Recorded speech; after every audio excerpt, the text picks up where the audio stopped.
Istana Negara. Kalau itu, Kak? Bangunan kolonial ini museum. Yuk!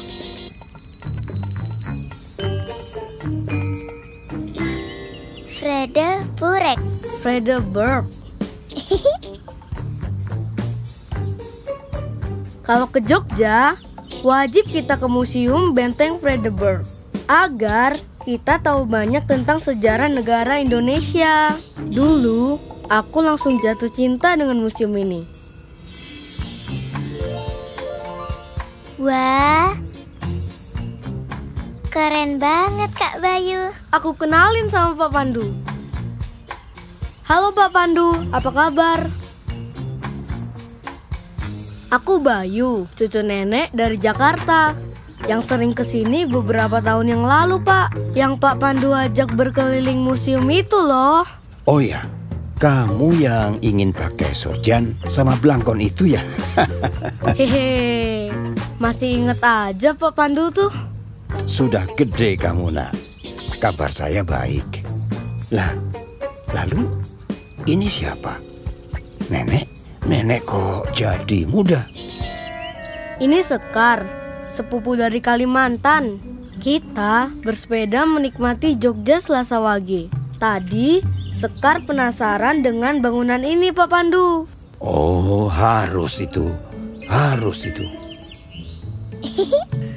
Nah, dulu sekali pada tahun 1760 atas permintaan Belanda, Sultan Hamengkubuwono pertama membangun sebuah benteng yang sederhana berbentuk bujur sangkar.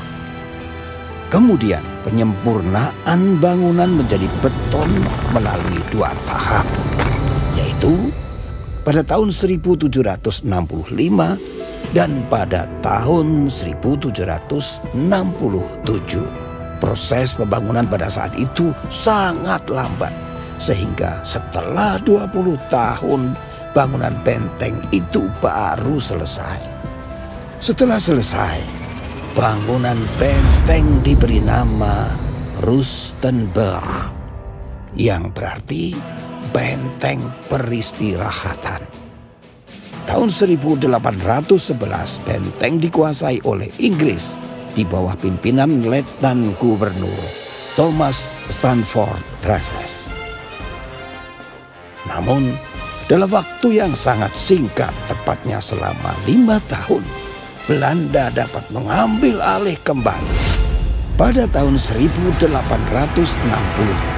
di Yogyakarta, terjadi gempa yang sangat dahsyat, sehingga merobohkan sebagian besar bangunan benteng Rustenburg. Wah, gimana nih Pak Pandu? Iya, gimana ini? Tenang saja.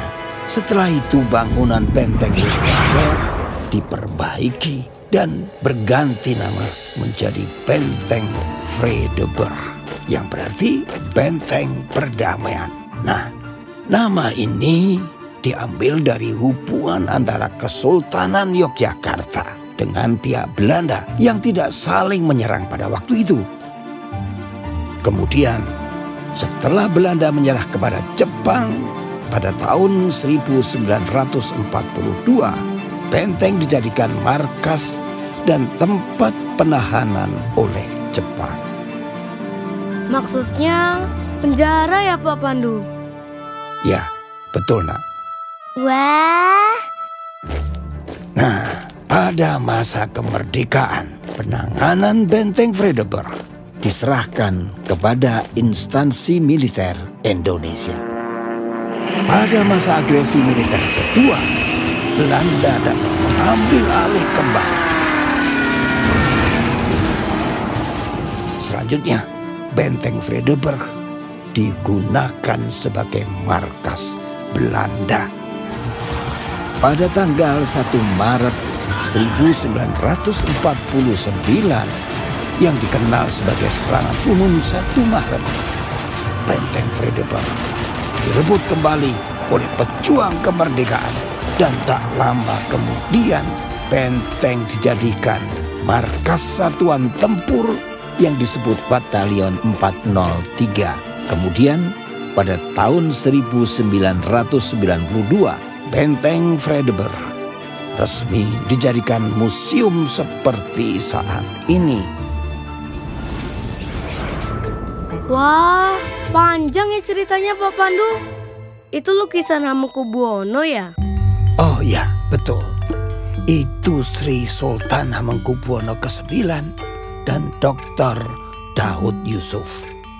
Dua tokoh di balik penetapan Benteng Frederberg untuk dijadikan museum. Selain itu ada dua tokoh lagi, yaitu Dr. Nugroho Noto Susanto dan Dr. Fuad Hasan. Pada saat itu juga museum resmi dijadikan tempat cagar budaya seperti saat ini. Sekarang aku jadi tahu tentang sejarah dan perjuangan pada masa itu. Terima kasih ya Pak Pandu sudah menjelaskan tentang sejarah Museum Benteng Frederberg. Iya Pak Pandu, terima kasih banyak ya Pak. Sama-sama nak.